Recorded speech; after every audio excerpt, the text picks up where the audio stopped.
Magandang morning mga kasambahay. Aba, ngayon po ay araw ng Webes, September 7, 2023. Ako po si Attorney Mimi Sandoval Sebrio at ito ang Huntahang Ligal. Magandang umaga sa inyong lahat. Nako, mga kasambahay, uunahan ko na ha. Aba, syempre makakasama ko ngayong umaga ang aking paborito, ang nag-iisa at walang kupas na guest co-host, si Dean Cecilio Duca. Dean, magandang umaga muli sa inyo. Magandang umaga, Attorney Mimi. It's nice to see you. No? Maraming salamat sa pagkakataon makasama ka at kayo sa umagang ito. Ayun, ako salamat din sa iyo dahil hindi ka nagsasawang samahan kami dito sa ating serbisyo publiko sa Huntahang Ligal. Ayan. Din ha, medyo nahuli-huli na tayo ng konti, so bibilisan po na ha. Simulan na po natin sa national issues. Unang-una, ito po ang ginaganap na 44th ASEAN Summit dyan po sa Jakarta, Indonesia. So Din, baka pwede mo naman kami, syempre si Din, alam niyo po, expert yan sa public international law. At siya ang professor ko sa PIL. Ayan Din, baka bigyan mo ng paliwanag ang ating mga kasambahay. Bakit ba mahalaga yung mga ganitong summit? Ano bang nakukuha ng ating bansa dyan? Alam mo, Attorney Mimi, mga ganitong pagpupulong ng mga bansa, kasi miyembro tayo ng Association of Southeast Asian Nation. So bilang kasapi, kailangan natin makiisa at ito ay magandang paraan para ipaalam natin sa ating mga kapitbahay ng mga bansa na pareho ang ating interest, yung mga issue na kinakaharap natin ngayon. Unang-una na dyan, dapat nilang pagtuunan ng pansin yung 10 dash lines ng China, no? Na lahat ang karamihan dyan apektado, lalo tayo. Opo. Di ba? Hindi lang Pilipinas din, hindi ba? Oo. Pati yung Malaysia, Brunei at saka yung Vietnam nagrereklamo dyan kasi wala naman talagang basehan ito eh.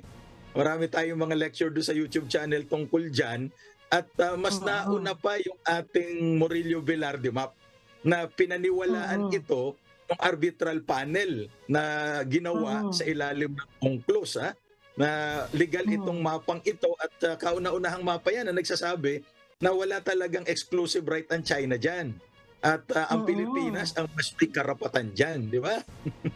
Oo, yan. Kaya mahalaga na mga kasambahay. At saka nakita ko din ha sa mga social media platforms, nandyan po si Vice President Kamala Harris of the United States, nandyan din si Prime Minister Justin Trudeau. So maganda rin po talagang, kumbaga ma-renew yung ties. And yun nga, kung may mga common national interest na maaaring pag-usapan, yan po yung mga pagkakataon na pwedeng gawin yan. Kasi nga, syempre, magkakasama yung mga world leaders dyan din.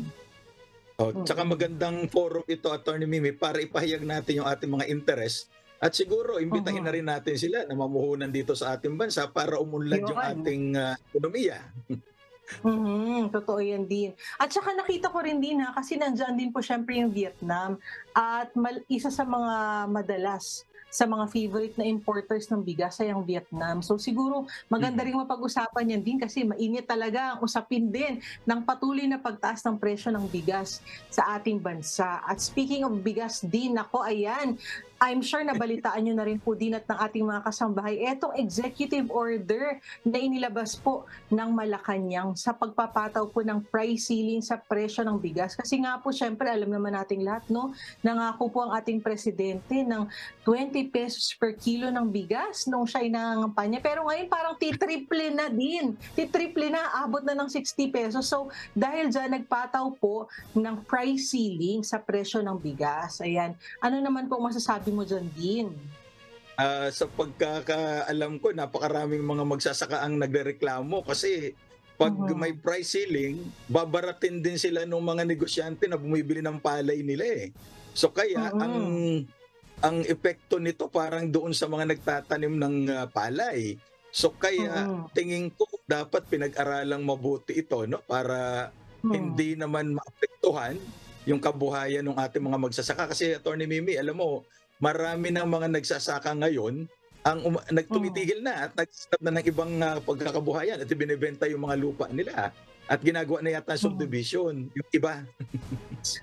Grabe. Tsaka, di ba, I mean, I find it really ironic din kasi we are primarily an agricultural country, di ba? Yung design ng bansa natin ay naaayon sa agrikultura pero Na hirap tayo sa usapin ng bigas, ng palay, no, ng pag-aani. Yun ang hindi ko maintindihan. And at the same time din ha, syempre talagang maraming umaray na retailers. Kasi syempre Oo. kung sila ay bumili na ng bigas sa mataas na presyo, paano po nila ito maibebenta? So malulugi po sila. Kaya nga po nangako ang ating gobyerno na magbibigay daw po ng subsidy sa mga retailers. Pero ako din ha, nakikita ko dyan, may problema talaga sa gitna eh. Hindi ko maintindihan kung saan Mm. kasi ang magsasaka, sila yung napapagod ng todo-todo pero ang liit ng kinikita, halos nalulugi pa. Pero doon sa in-between, bago umabot sa merkado, bakit sobrang laki yung tinataas ng presyo? Gaano ba karami ang nandyan sa gitna na yan para umabot sa mahigit doble na ng presyo ng binenta ng magsasaka? Hindi ba? Di yun ang nakakapagtaka sa akin eh. Eh, alam mo, Atty. Mimi, maraming kumikita dyan eh. Yung mga middlemen Hmm. na ang puhunan Yes, lamang, oo. sabi ng mga magsasaka na kausap natin ay laway. Diba? Yun lang ang puhunan nila, hindi Oo. sila napapagod, may pera sila, silang kumikita. Eh kasi naman yung mga magsasaka hirap din dahil yung ating supposedly farm to market road, ang nangyari daw farm to pocket road eh. Grabe, ang saklap. Ang saklap din, alam mo, talagang ito yung mga Oo. bagay na talagang heartbreaking kasi syempre, kaya Pilipinas primarily, 'di ba? Ang may hashtag pa tayo din, rice is life. Kasi talagang Mm. hirap po kumain ng Pilipino kung walang bigas, kung walang kanin Oo. pala, wag naman bigas. Oo. So I mean, kung ito yung commodity na talagang magmamahal ng ganyan, talagang medyo talagang sa akin, nakikiusap na rin tayo din, no? Hindi ko alam kung may epekto ba ito doon sa mga namumuhunan at lumalaki ang kita at para bang nagkakaroon pa ng gain dito sa paghihirap ng ating mga kababayan. Ako, menos-menos naman po, no? Parang sabi nga din, moderate your greed. Oo, kasi ito Yun. ay napakarami pong nasasagasaan dahil dyan din. So, ay, nako, sana isipin din po natin ang paghihirap ng ating mga kababayan, lalo na ng mga magsasaka din. Oo. Mm. Mm. Wag nating Ayun. pagsamantalahan yung kahirapan ng iba para lang kumita ang bulsa ng mga iilan. Nakakalungkot din. So, patuloy natin yung babantayan din ha, lalo na kasi syempre, in effect na yung executive order na yan. So, tingnan natin kung ano ba ang Mm. magiging epekto din sa merkado, sa magsasaka at sa consumers din. Kasi talagang syempre, baka magkaroon ng imbalance. So, tingnan po natin kung anong mangyari. At baka kung ito ay epektibo, hindi epektibo, malalaman natin ang mga susunod na hakbang ng ating Pero gobyerno. mm. Yan. Pero Sige Attorney din, Mimi, sige parang din. limitado yung limitado daw ito, parang 2 linggo lang yata ang pagkakadinig ko dun sa balita. So, ang Parang problema niyan, nakikita ko baka itago lang nung iba yung bigas nila at ibebenta na lang pag natapos na yung period ng price cap. Yun ang delikado lalong diyan. lumala. Lalong lumala ang hoarding Mm. din, di ba? Nakita natin ang Oo. dami sa mga bodega. No? Kasi unlike yung sa sibuyas din, di ba? Sinasabi nila yung sa sibuyas Mm. nung may time din no, na tumaas yung presyo. Meron kasing cold storage na required, di ba? Sa sibuyas. Ito Mm. kasi may bodega ka lang din eh, di ba? Pwede na. Hindi naman kailangan ng specific na talagang na may temperatura na kailangan maintain. Ito ayan lang makikita mo Oo. naman din. So talagang yan, tingnan natin. Parang siguro susubukan lang din, no? Susubukan lang kung ano mangyari. Dahil nga pakiramdam ko nung lumabas yung EO, madami na kaagad na nagreklamo at talagang nagsabi ng magiging negative effects nitong pagkakaroon ng price ceiling sa presyo ng bigas. So, antayin po natin mga kasambahay kung anong mangyayari sa mga susunod na araw.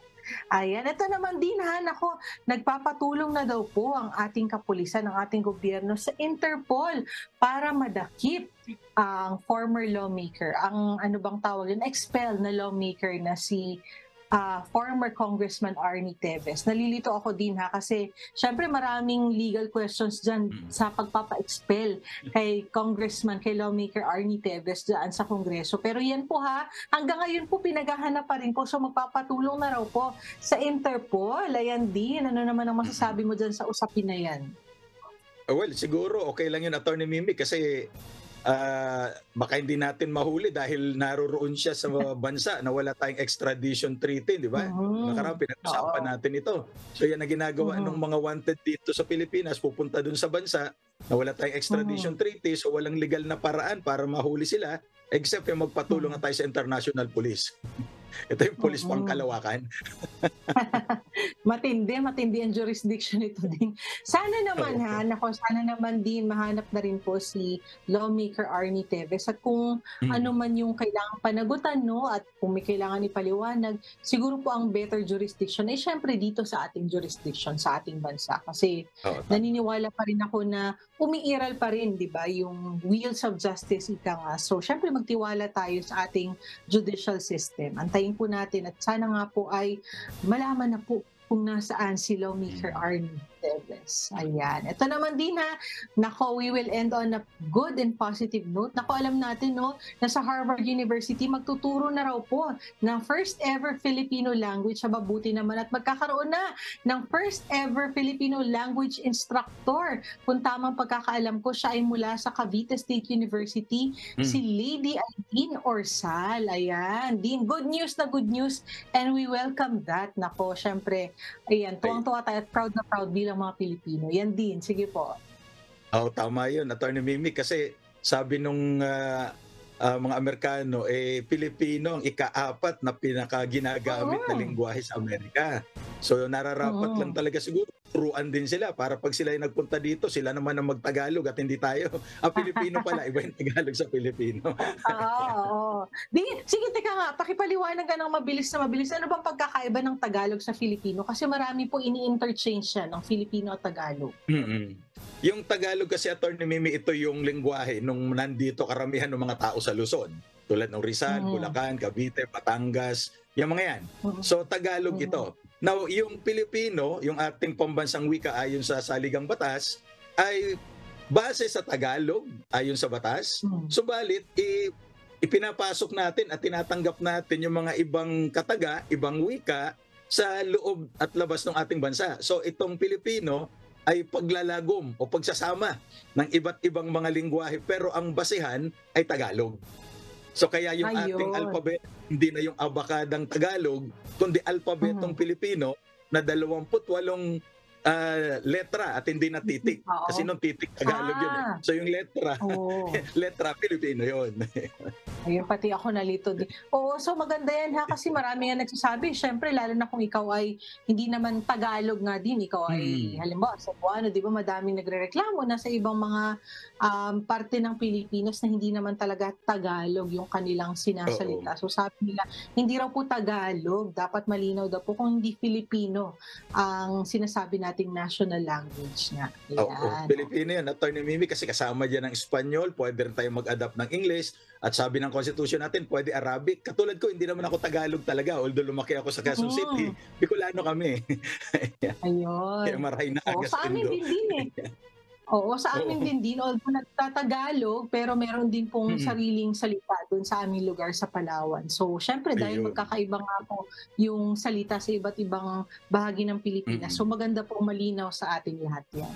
Ayan, din ako, sasamahan mo ko mamaya pag-uusapan natin ay gaming law. Ano ba ang kasama Mm. dito sa gaming law? Syempre si Dean pa rin ang pinakamainam na kausap natin dyan. Pero bago yan, Dean again, may ambag tayo sa mga kasangbahay na marites na legal terminologies din. Ayan, simulan natin dito sa legal terminology na parens patriae. Ayan, ano bang ibig Mm. sabihin yan? So it means the government or any other authority regarded as the legal protector of citizens unable to protect themselves. Yun daw po yung principle ng parens patriae.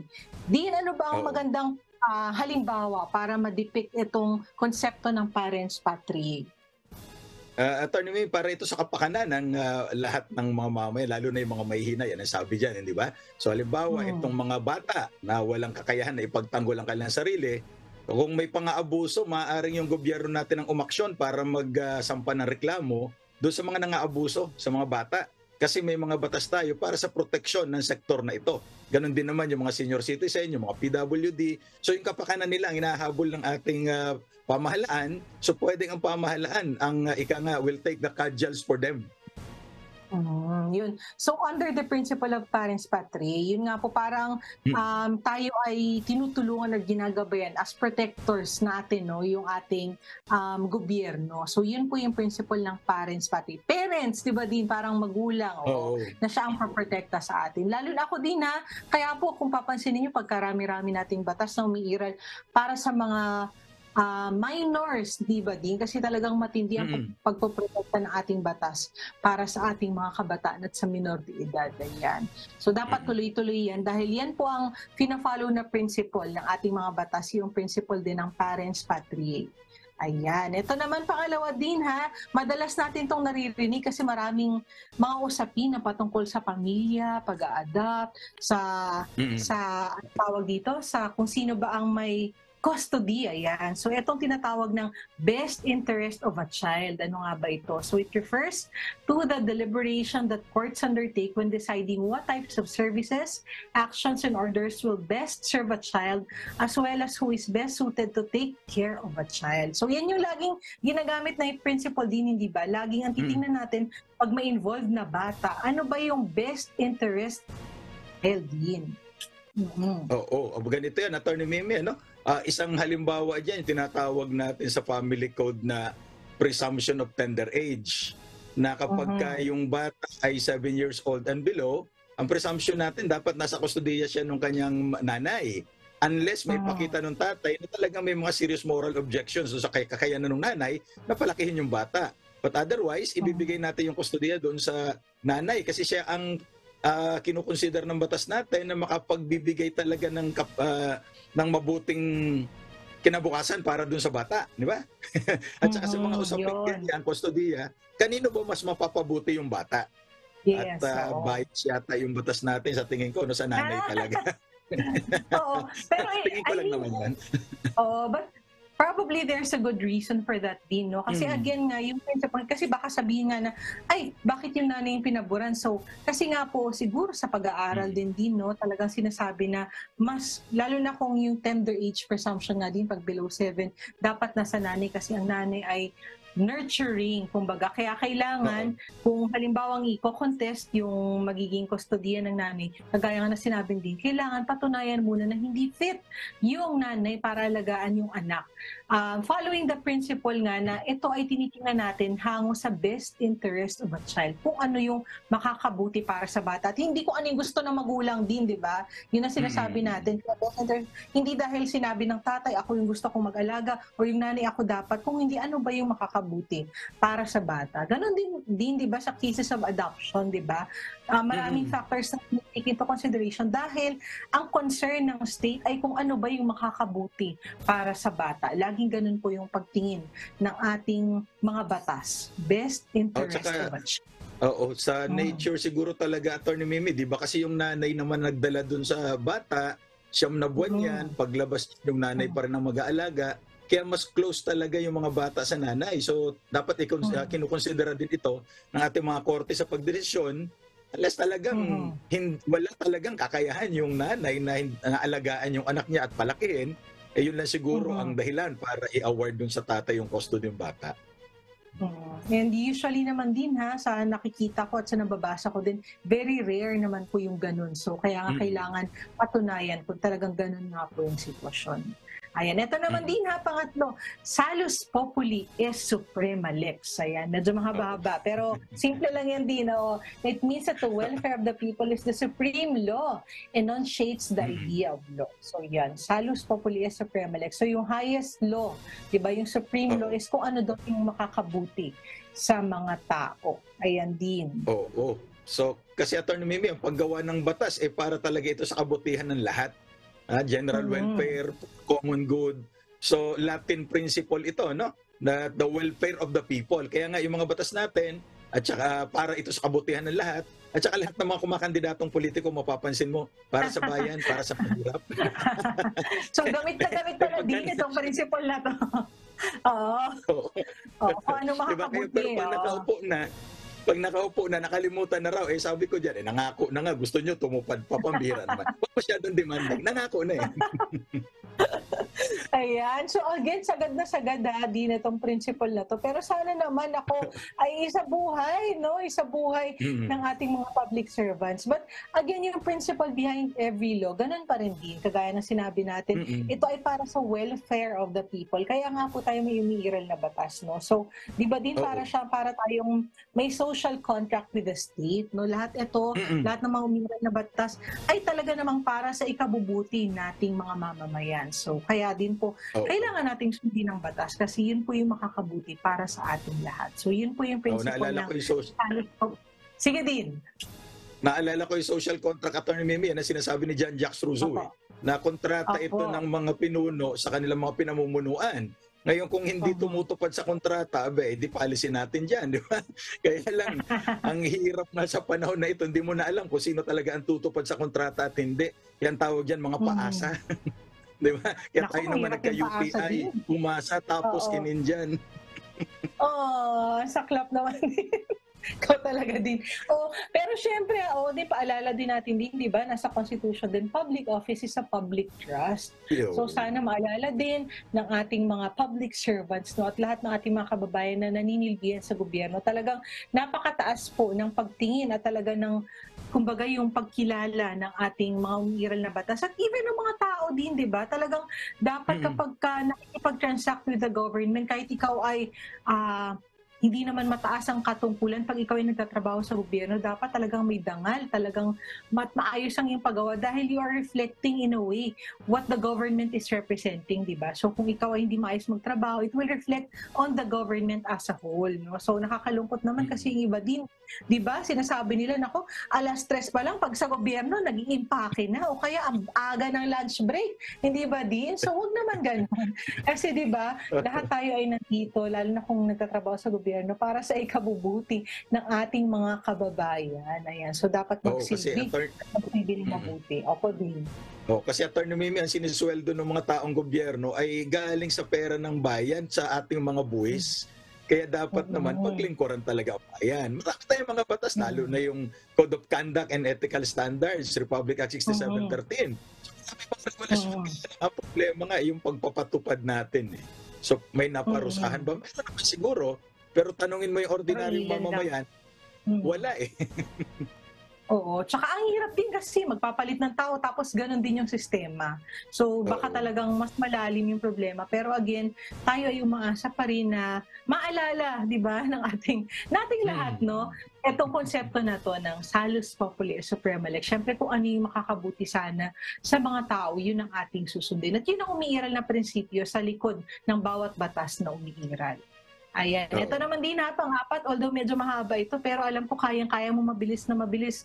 Battered Woman Syndrome. Ayan, Battered Woman Syndrome. Sagad na sagad, gamit na gamit ha. Sa RA 9262 din, ayan. The psychological effects of living with an intimate partner in violence. Ayan, ano nga ba yung Battered Woman Syndrome din?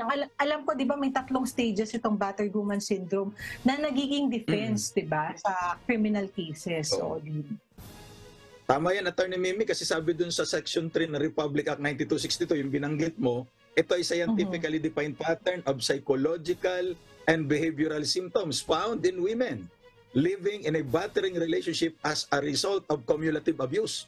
So ito yung mga babae na palaging inaabuso, hindi lamang physical, kasama yung psychological, emotional ng kanilang partner.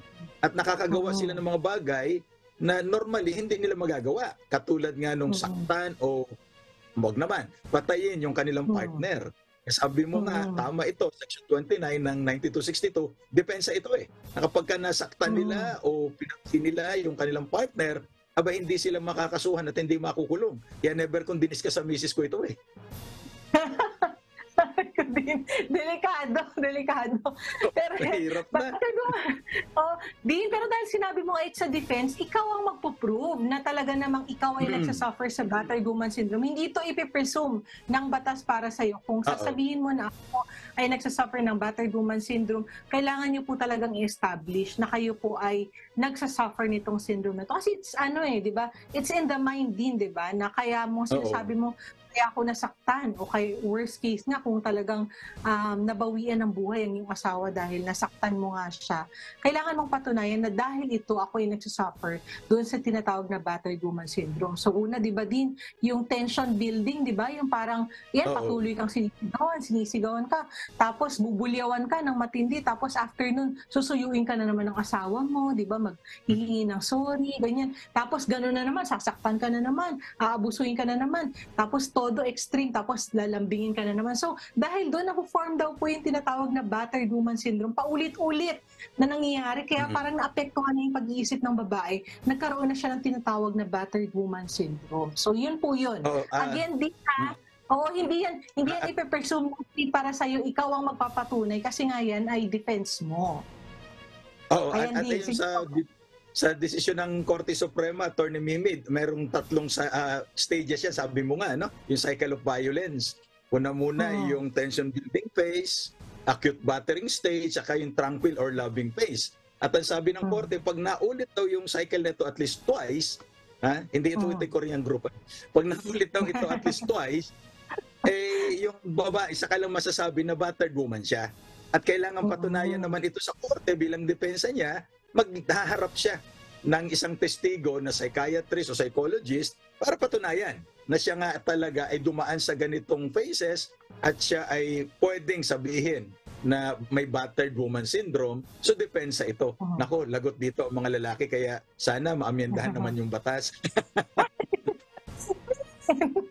Hindi, biro lang yun, Din, Oo, pero kasi nga, mahirap din naman po establish yan, Din, kasi kailangan mong establish again yung 3 phases na yun, no? At kung talagang sinabi nga ni Din, hindi kasi pwedeng one time para magamit mo siya sa defense, at least twice na naulit yung cycle na yun na binanggit ni Din, no?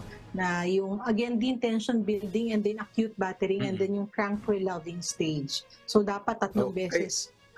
2 beses at least na ulit yung kaya Attorney Mimi, may kaso na pinapadeklarang unconstitutional ito dahil unfair daw sa aming mga lalaki. Pero sabi ng Korte Suprema, talagang natural na may kaibahan ng lalaki at babae, pero hindi ibig sabihin na pag pinotektahan mo ang mga babae, unfair na sa lalaki. Yan yung Garcia versus Judge Drilon. Ayan, ang galing talaga ni Dean, no? Para ako para ako nakikinig ulit kay Dean sa law school, Yun, Dean, Kaya alam mo, masingit ko lang no na nahihiwagaan ako sa mga nangyayari sa ibang bansa, no, Dean, na parang yung sinasabi nga nilang, yung equality daw ng men and women, no? Para sa akin kasi, hindi siya talaga, hindi ko alam kung paano yung tamang gamitin term, but sa akin kasi din, nagko-complement yung lalaki at babae. Hindi mo kasi pwedeng sabihin na pareho, di ba? Kaya nga, dinidistinguish natin kasi magkaiba ang lalaki sa babae, but dapat maalala natin yung konsepto na they complement each other, di ba? So iba yung kalakasan ng bawat isa, pero again, kung magkasama yan, they complement each other. Pero in this case din, kasi physically, no, from a physical, di ba, perspective talaga, din talaga namang mas malakas ang lalaki kaysa sa babae. So konting topic lang or matulak lang yung babae, di ba? So talagang maaari talagang masaktan. So, yun naman yung sinasabi ng ating batas. Kaya, pinaprotektahan ang ating mga kababaihan sa mga sitwasyon na kagaya nito. Yun. So, ang tingin ko dyan, Attorney Mimi, yung recognition kasi ng kakayahan at kahinaan ng bawat isa. At saka yung pagrespeto natin dun sa mga bahaging ginagampanan. Parang sa tahanan, di ba? Dati sabi nila, ang tatay ang haligi ng tahanan. So, ibig sabihin na siya na lang palagi ang masusunod. Diba? So, bakit daw siya haligi ng tahanan? Kasi daw siya ang father, so siya ang haligi ng tahanan. Yung nanay naman daw. Yung nanay naman daw ang ilaw. Di ba, may kanya-kanyang role na ginagampanan. So, dapat recognize natin ito at igalang natin. Huwag nating pagsasamantalahan yung kahinaan ng bawat isa. So, siguro yun ang paraan para bukuan natin. Kaya lang yung ating sibilisasyon kasi, nasanay na ang babae ay mahina, na ang babae ay dapat ganito. Sa tingin ko hindi, kasi equal dapat sila. Hindi dapat may nakakalamang sa isa't isa. Oo, siguro din yun nga, yung sinasabi mo din yung perception and pagtingin natin sa different gender roles, no? So, hindi ibig sabihin na ito yung gender role ng isa ay mas lamang yung isa or mas mababa yung isa, no? So, magkaiba, pero hindi ibig sabihin may mas mataas o mas mababa, but magkaiba lang po yung gender roles. Tama. Ayun, ako magandang usapin pala ito din. Sige, sa susunod talaga pag-usapan natin ng mas mabusisi. Ayan, nagbabalik po tayo dito sa Huntahang Legal at kagaya ng aking ipinangako kanina, ang pag-uusapan natin ay gaming or sports law po ba? Parang gaming law yata, no? Kasi magkaiba yun. Yung sports law, mas malawak kaysa dun sa gaming law. Kaya Doon muna tayo sa gaming Doon law. tayo sa... Ayun, okay. Sige, Dean, para malinaw ha. Pero Dean, ha, ako kayo muna yung binabati ko kasi nabasa ko sa iyong page, no? Nako, syempre magte-take na po ng bar exam sa ating mga barista very, very soon. Pero alam ko busy-busy kayo din, no?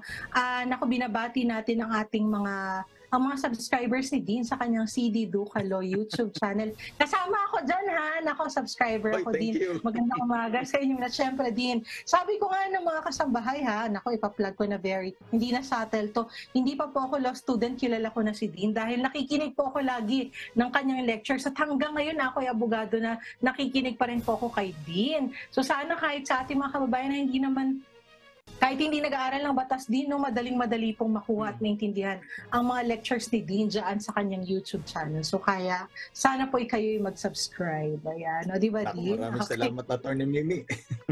Oo, ayan. Dean, ha? Sige, eto na tayo. Gaming law. Gaming law. Ano ba yung general principle muna ng gaming law na maaari mong maibahagi sa amin, Dean? At ano yung mga batas natin na umiiral patungkol dyan specifically? Una-una, Attorney Mimi, sa ating revised penal code, bawal talaga itong mga illegal gaming na ito, no?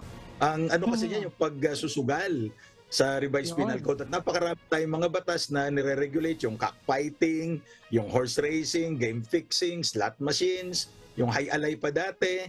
So, Presidential Decree 1602 yata yan. Tapos, inamyandahan ito ng Republic Act 9287 na ganun pa rin, pinagbabawal pa rin yung mga illegal na pagsusugal na ito sapagkat yan ay labag sa batas. Kaya inuhuli. Kasama na dyan yung mga illegal numbers game tulad ng wetting. Pero alam mo, Attorney Mimi, sa experience natin dyan, napakarami pa rin naman ng mga ganyan na namamayagpag. Hindi naman talaga nahuhuli. Sasabihin ko din, ha? Real talk lang din, real talk, di ba? Sinasabi natin may umiiral na batas, pero alam naman natin na ito ay talagang namamayagpag. Lalo na sa mga probinsya din, ha? Naku, alam ko yan, marami kumakatok sa bahay-bahay at nagpapataya din. Bakit po ganun din? O halimbawa na lang po, sa pagsasabong, bakit naman po yan ginaganap sa mga public places? Nakikita po natin kung talaga pong ito ay pinagbabawal, bakit po mayroon pong mga ganun? Actually, Attorney Mimi, yung pagsasabong, merong legal na pagsasabong kasi nga may mga cockpit arena, di ba tayo? Yung mga sabungan. So doon yung legal. Kaya lang, alam niyo, mga Pilipino, maparaan eh. So ba't pa naman ako pupunta doon, gagastos ako ng malaki, pwede na mayayain ko yung kapitbahay ko na magsabong kami ng manok namin, di ba? At magpupustahan. So legal yun, so mahuhuli yun. Alam mo, karamihan sa korte, yung mga criminal case na ganyan, yan, yung mga illegal gambling, mga numbers game, yung sabong tupada, ang tawag nila yata dyan. Ako kasi hindi ako mahilig sa ganyan. Makikita mo sa korte, ang daming nakukulit ng mga pulis, yan ang isinasampang kaso.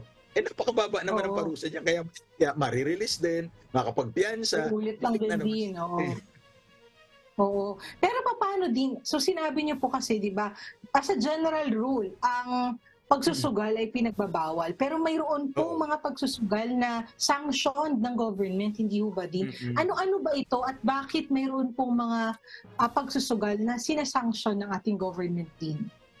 Kasi pagka ito ay legal na pagsusugal at ayon sa batas, Attorney Mimi, merong nakukuhang buwis ang gobyerno. So kumikita ang gobyerno. Kaya yung illegal ay hindi kumikita ang gobyerno, so bawal ito. Tulad halimbawa ng wetting, di ba? Bawal yan. Pero maraming kumikita dyan. Nung hindi pa ako abogado, tumataya ako dyan. Din. Yun lang, yung totoo lang. Hindi lang ako kumikita ang gobyerno, pero maraming kumikita dyan. Kaya nga po hindi ma-eradicate. Dahil nga alam naman natin na maraming kumikita dyan. Din. So, ganun lang yan. Ganun simple din. Kapag hindi kumikita ang gobyerno, yan ay illegal. So, kasi hindi nabubuwisan, hindi ba din? Oo. Tanungin niyo yung mga nandun sa local government. Baka alam nila kung sino nagpapatakbo ng wetting dyan, di ba? Mayroon mga wetting lord na tinatawag. Meron pa tinatawag din na STL, di ba? Yung Small Town Lottery. Ayan, di ba? Ano naman ito sa PCSO. Kaya lang, alam mo ba, Attorney Mimi, sa ibang probinsya, yung resulta ng Small Town Lottery, ginagawa itong illegal numbers game at doon nila ibinabase, pero hindi legal dahil may mga nangungulekta na hindi dumadaan sa gobyerno, hindi nare-regulate ng PCSO. Naku, din, pero pwede ba yung maging defense? Halimbawa din na, hindi rin ako masyadong familiar ha sa illegal gambling. Although alam ko yung iba kong mga kamag-anak, alam mo na din sa probinsya, yung mga tiyuhin mo, di ba? Ganyan, may mga kumakatok sa bahay, pero Oo. ako personally hindi. Pero pwede bang sabihin na defense na kung ako'y huhulihin or sabihin na ako'y nagpa-participate sa illegal gambling, sabihin ko na, ay, hindi ko naman po alam na hindi ito sanction ng government. Pwede ba yun din? Alam mo, general principle natin, Attorney Mimi, ignorance of the law does not excuse anyone from compliance therewith. So hindi po pwedeng sabihin na hindi ko po alam eh. Kasi batas ito, dapat alam mo. Kaya alam mo, marami talaga hindi nakakaalam eh. We have to accept the fact na maraming tao hindi talaga alam na bawal pala ito. Kasi kung alam nilang bawal, siguro hindi naman gagawin. Oo. Tsaka din ako, ang napapansin ko nangyayari ito sa maraming lugar na, kumbaga halimbawa yung mga downtime, walang masyadong pinagkakabalan, parang source of entertainment ba yan din? Na parang hindi mabore, hindi ginagawa yan. So parang something they look forward to at parang nagiging bonding sa isang probinsya, no, sa isang lugar, yung pagkakaroon po ng ganyang mga activities. So, ang iba pa nga dyan, Attorney Mimi, ang alam ko bumibili ng patay para paglalamayan, para magkaroon ng sugal, di ba? At kikita sila. Totoo ba yan din? Totoo ba yan? Oo. Minsan, ina-extend pa yung burol para lang makapagpasugal ng legal. Kasi hindi uhulihin dahil may burol eh. Marami mga ganyan. Marami naman pala. Pero yun nga, again, siguro, I think din, yung principle din ng ating government, kaya hinahayaan na dito. Kasi hindi talaga hindi maiwasan din. Kasi hindi ko alam, parte na ba yan ng kultura o nature ng mga Pilipino. Kaya po ang nangyayari, nagkakaroon na lang po ng mga activities na sinasanction ng government. Hindi ba? Oo. Tsaka, alam mo kasi, Attorney Mimi, tulad halimbawa, nung uweting na lang, yung mga senior citizen, yung sabi mo nga, yung mga walang magawa, ito yung parang pag-asa nila para magkaroon naman ng kahit paano may gagastusin. Baka tumama Sayang. Yung hope ban, umaasa sila na baka tumama, di ba? Naswertehin. O kaya, yung iba naman, sila na mismo ang mangungulekta, kahit paano may kinikita sila. So, kawalan din kasi ng pagkakakitaan. At saka yung iba nga, walang magawa sa maghapon, doon na lang itinutuon ng pansin. So, bigyan natin ng alternative livelihood. Oo, din. Talagang multifaceted din yung usapin kapag pinag-uusapan natin yung gambling din. Din, ito naman tanong ko Ako, parang close to my heart. Marami akong kilalang ginagawa. Yung pang pagkakarera din ng kabayo. Hindi ba din? Ito po ay allowed. Paano ba to din? Actually, yung horse racing, Attorney Mimi, pinapayagan yan sa ilalim ng batas natin. No? Kaya nga may mga legal tayong karirahan. Nung bata pa kami, alam ko meron dyan sa Santa Ana, meron dyan sa San Lazaro, yung SM San Lazaro, ay nabanggit ko na. Yan dyan, dati meron dyan. Legal yun pagka doon ka sa karirahan mismo. Kasi tumataya ka at may tax din ng gobyerno. Pero yung iba kasi, ibinabase nila doon sa resulta ng legal na karera, pero ang nagpapataya, illegal. So yun yung inuhuli. Kasi hindi ito pinapayagan ng batas dahil merong legal. Alam niyo mga Pilipino, di ba? Pagka may illegal, pero gagawa ng illegal Nako, nagagawan pa ng paraan. So, ang nangyayari kasi doon din, sa halip na mapunta sa gobyerno, sila na lamang ang kumikita, kaya nagkakaroon ng illegal facet po, no, yung mga gaming. Sige, meron tayong tinatawag na ahensya ng gobyerno na PAGCOR. Ano po ang role ng PAGCOR? Ayan, ano po bang ginagawa? PAGCOR ay ginawa ito ng batas, kung naalala ko, Presidential Decree 1869 as amended, no? Na siya ang mag-regulate, kumbaga, mag-i-issue ng lisensya doon sa mga gustong mag-operate ng mga ganitong paraan ng pagsusugal. Kaya lang, napapalusutan dahil nga konti lang naman ang tao ng PAGCOR, so hindi nila ma-check lahat ng lugar sa Pilipinas. So may mga sugal silang nare-regulate tulad ng mga casino. At isama ko na yung Pogo, yan. Yun. Next na yan, next. Sige din, oo. Pero may mga sugal na hindi ma-regulate. Oo. Paano din yung sa Pogo? Meron pa ba niyan sa ating bansa? At paano po ba ang dapat na treatment natin sa mga Pogo? Alam mo, Attorney Mimi, may batas tayo, pero ito yung paglalagay lang ng tax diyan sa mga Pogo. Ito yung Republic Act 11590 na inamyendahan yung ating Internal Revenue Code para bigyan ng buwis itong mga nag-ooperate ng POGO. Ano ba yung POGO? Philippine Offshore Gaming Operations. So ang nagre-regulate din ito, nagbibigay ng lisensya, ay ang PAGCOR. Ang problema natin, mukhang sumobra ang dami ng POGO dito. At kung online dapat ito, wala silang opisina. Kaya lang meron silang mga opisina dito eh. At merong mga foreign workers na kung tama yung nabasa ko, mga around 80,000 o mahigit pa. Yung mga foreigners na naririto sa Pilipinas na na-facilitate yung mga working documents sa pamagitan ng pagpapaalam sa PAGCOR, sa immigration, na issue ng special working permit. Eh alam mo, Attorney Mimi, sa labor code, napakahigpit niyan. Para kumuha ka ng mga foreign workers, eh dapat may certification na walang Pilipino na able, willing, and available na pwedeng gumawa ng trabahong ito. Kaya kukuha ka ng foreigner para ma-transfer naman yung technology sa'yo.